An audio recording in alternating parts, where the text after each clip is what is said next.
Oke, ya tengah Pak. Pak sini Pak. Mari depan.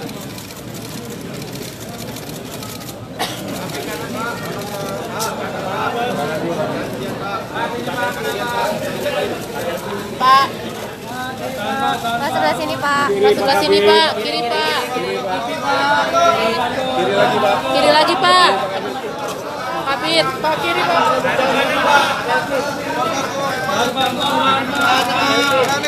Tengah.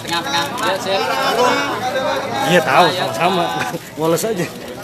Nah, lagi dong Pak, sini Pak. Buat dari area Mas. Yang lain di mana?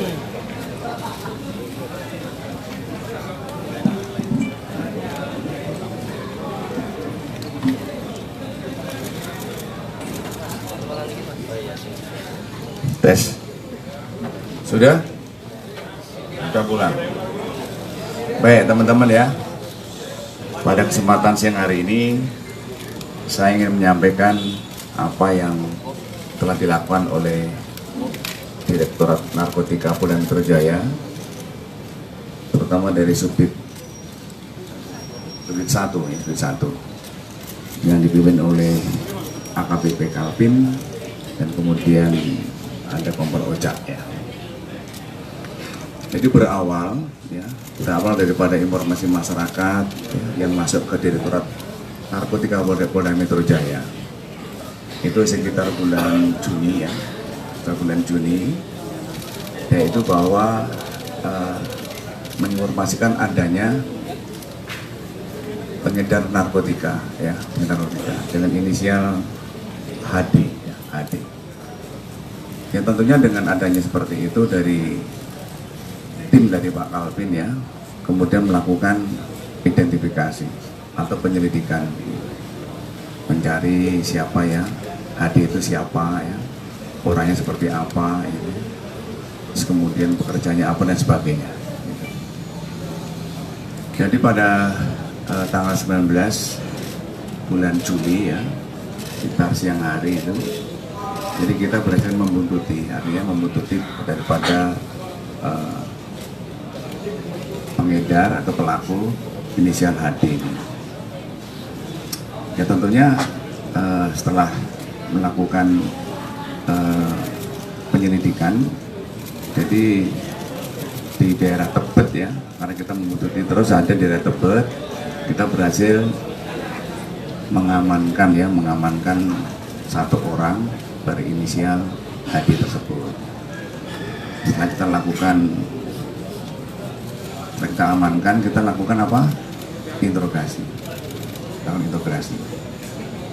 Kemudian yang bersangkutan ya, bagaimana kita dari penyidik menyampaikan interogasi sehingga bisa mendapatkan informasi ya, bahwa pelaku HD ini baru saja menyerahkan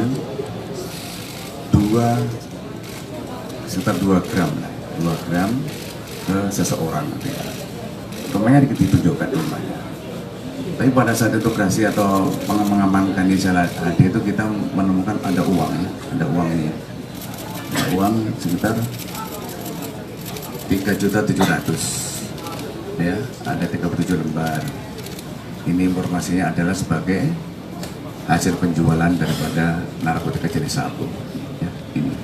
Dan juga kita amankan handphonenya juga ya, handphone tersangka HD. Nah, jadi dengan indikator ini kita langsung daripada penyidik menuju ke rumah yang ditunjuk ya, atau yang telah diberi narkotika tersebut. Awalnya memang tersangka HD ini menyatakan bahwa dia transaksi berlian atau perhiasan ya, perhiasan. Jadi dengan adanya indikator uang dan handphone, dan kemudian juga dia mengaku, akhirnya penyidik mendatangi rumah tersebut. Sampai di rumah di Tebet itu, dia Tebet, jangan Tebet ya, itu, jangan Tebet Timur itu di sana. Kemudian ada rumah, penyidik akhirnya mengetuk rumah, mengetuk, kemudian keluarlah seorang laki-laki ya, laki-laki yang ternyata berinisial JJ. Kemudian kita menyampaikan masuk kedatangannya ya, dan akhirnya kita bisa masuk ke rumah tersebut di situ. Kemudian setelah kita masuk di rumah tersebut, kita mendapatkan ini. Kita melihat di atas meja ya, ada di meja, juga ada di dalam tas ini. Ini ada banyak sedotan, pipet ini ya, yang digunakan untuk nyapu. Nah ini ada di sini. Ini juga ada di sini ya. Ini ada di dalam sini. Kita temukan.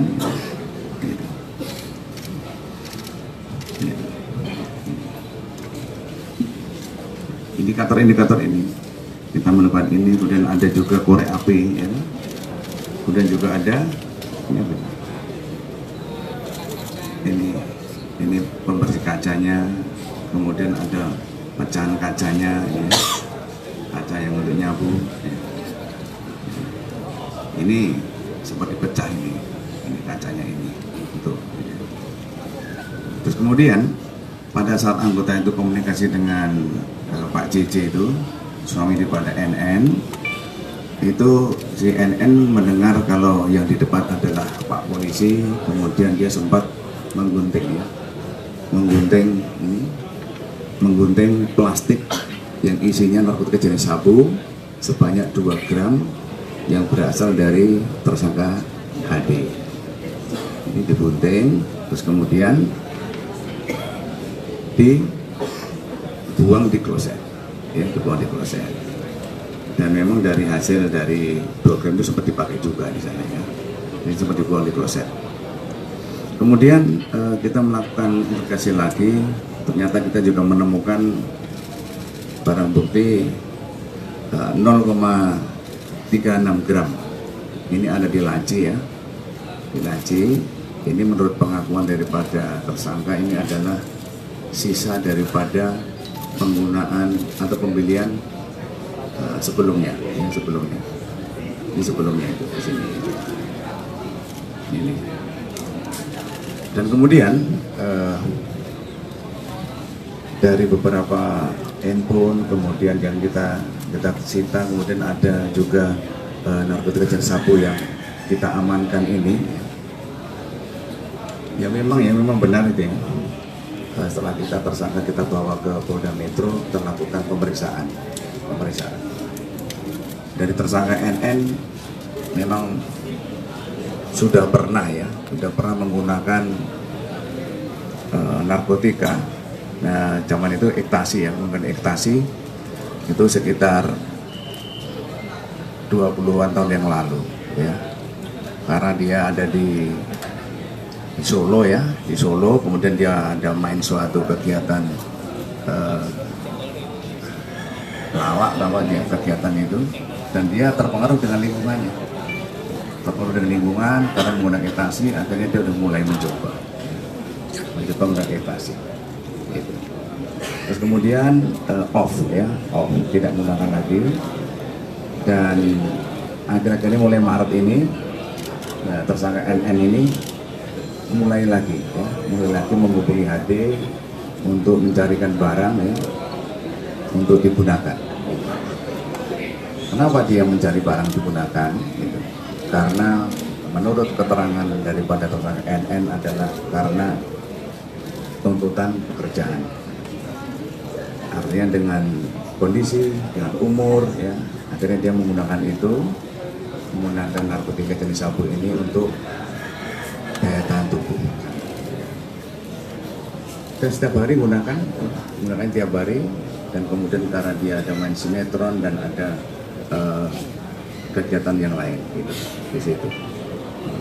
Dan tersangka NN ini sendiri sudah pernah diikatkan oleh suaminya, tersangka JJ ini, untuk dilakukan berobat gitu. Pengobatan biar berhenti melakukan penggunaan sabu tersebut. Udah sekali, 2 kali, 3 kali itu ya, berkali-kali sudah mengingatkan kepada tersangka NN untuk berhenti ya, untuk menggunakan sabu atau narkotika. Kita berobat ya, gitu situ. Tetapi dari tersangka NN apa? Tidak menubris ya, tidak mau mendengarkan daripada saran daripada suaminya ya, tidak mau mendengarkan, tetap saja. Jadi setiap hari dia menggunakan gitu ya. Jadi dia mulai aktif mulai Maret ya, mulai Maret sampai sekarang, dan tiap hari dia menggunakan gitu. Dan dia setiap hari juga artinya dia dapatnya juga dari tersangka HD. Dan tersangka HD ini mendapatkan barang narkotika jenis sabu ini dari tersangka E yang masih DPO, sedang kita cari ya, insya Allah segera cepat dapat ya.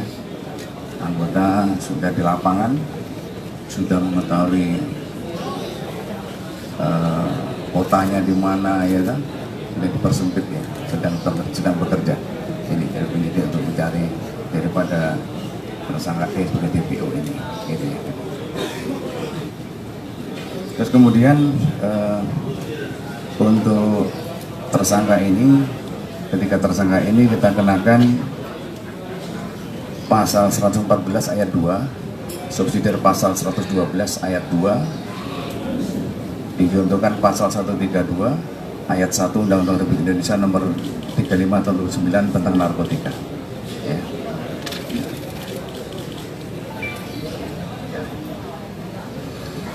Ya, ini dipidana ancaman di atas 5 tahun ya di situ. Dan kemudian dari ketiga tersangka ini sudah kita lakukan tes urin ya, tes urin, dan hasilnya adalah positif metamfetamin ya, positif sabu ya di situ, dari tiganya ini di situ.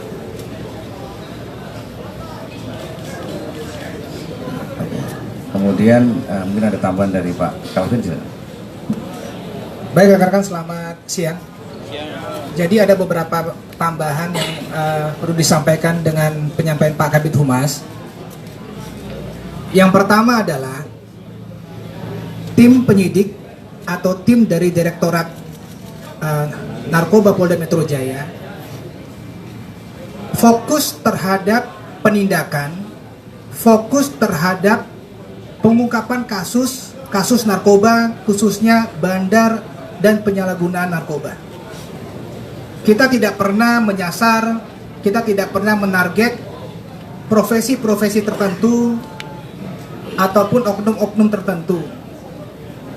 Terkait dengan kejadian ini, betul, kami tim mendapat informasi masyarakat jaringan HD atau alias TB yang disampaikan tadi. Kami melakukan pendalaman, ternyata informasi masyarakat di bilangan Tebet sering dilakukan transaksi narkoba dan penyalahgunaan narkoba. Kita melakukan pendalaman. Pada saat itu, kita melihat bahwa tersangka TB telah menyerahkan sesuatu barang di luar pagar yang rumahnya kita tidak tahu itu rumah milik siapa dan diserahkan kepada siapa.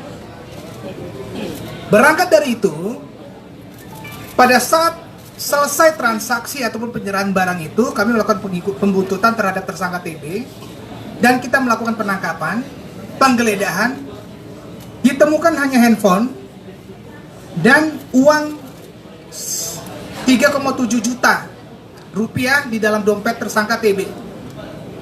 Awalnya tidak mengaku ini uang apa, dan ia mengakui bahwa ini penyerahan perhiasan. Dari sini kami merasa tertarik untuk mendalami, penyidik ataupun tim lapangan, kalau seandainya perhiasan apa yang diserahkan, bentuknya seperti apa, warnanya apa, uangnya berapa banyak yang diserahkan hasil penjualan perhiasan itu, apakah 3,7 juta dengan harga perhiasannya cukup atau tidak. Berangkat dari situ, tim 2 kami melakukan penggeledahan terhadap rumah tersebut. Pada saat masuk, betul, kami melihat ditemui tersangka JJ terlebih dahulu setelah dipertemukan oleh asisten rumah tangganya. Dan di sini kami melihat ada tindakan yang kurang kooperatif yang saya sampaikan tadi. Barang yang diserahkan sudah diakui bahwa itu narkoba sabu 2 gram yang sudah dipakai mereka berdua, JJ dan NN, dan sempat digunting dan dibuang ke dalam kloset. Ini bentuk upaya untuk menghilangkan petunjuk ataupun menghilangkan barang bukti yang dilakukan oleh saudara NN. Pada saat setelah dibuang, baru kami dapat menginterogasi JJ dan NN. Awalnya juga tidak mengakui.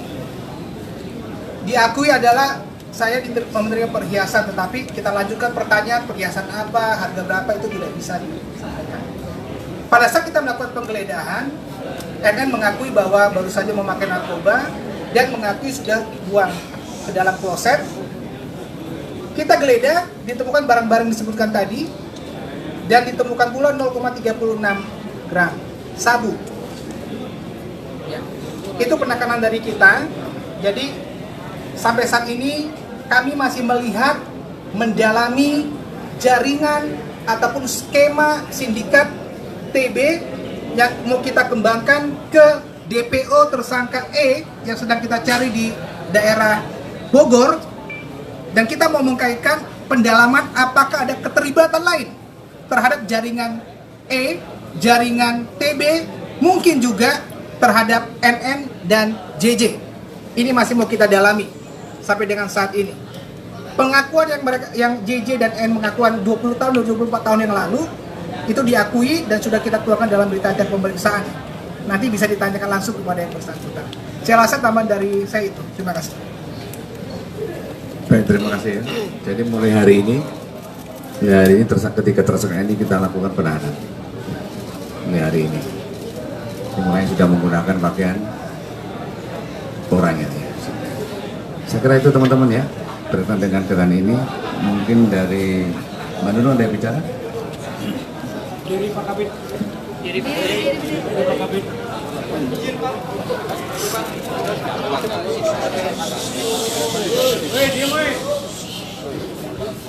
Selamat siang buat rekan-rekan wartawan. Yang perlu saya sampaikan, saya mohon maaf kepada Allah SWT. Mohon maaf kepada ibu saya, anak dan cucu saya, anak-anak dan cucu saya, keluarga besar saya, kepada rekan-rekan kerja saya dan di mana saya bekerja. Saya sudah mengecewakan, saya sudah berbuat salah, melanggar hukum, dan kepada Bapak Polisi yang sudah ada kejadian ini, saya berterima kasih bahwasanya saya terselamatkan dengan kejadian ini. Kalau tidak ada kejadian ini, saya mungkin sampai kapan saya tidak bisa.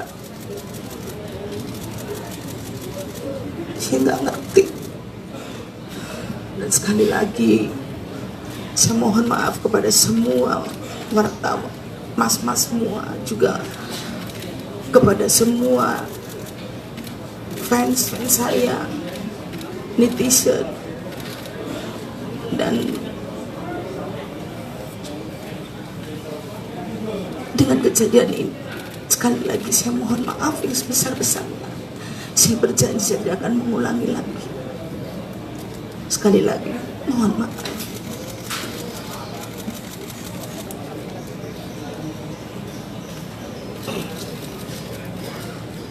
Baik, teman-teman ya, tadi apa yang telah diungkapkan oleh tersangka NN. Mungkin yang tanyakan?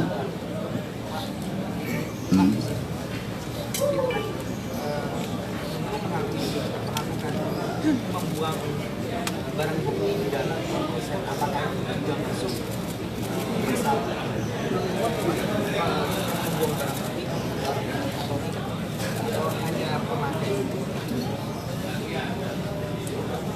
Sampai saat ini penerapan pasal yang kita tetapkan terhadap ketiga tersangka yaitu 114, 112, 132, dan kita masukkan 127 di dalamnya terhadap dua tersangka lainnya. Jadi ini yang bisa kita sampaikan, sedang berproses. Kita melihat ada jaringannya di sini yang lagi kita kembangkan sementara ini. Yang lain? Saya kira itu aja ya teman-teman ya, untuk kegiatan sore hari ini. Dan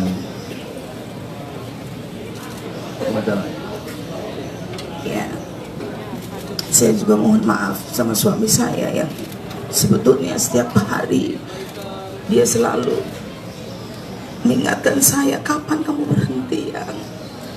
Saya ingat tanggal 1 Juli kemarin pas bertepatan ulang tahun suami saya bilang sama suami saya, ya kamu minta kado apa?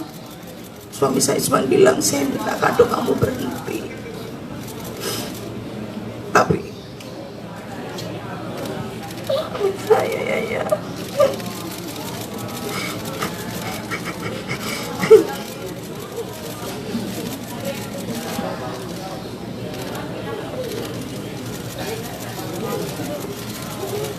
ya udah teman-teman ya, saya kira demikian apa yang kita sampaikan untuk sore hari ini. Terima kasih atas perhatiannya, selamat sore.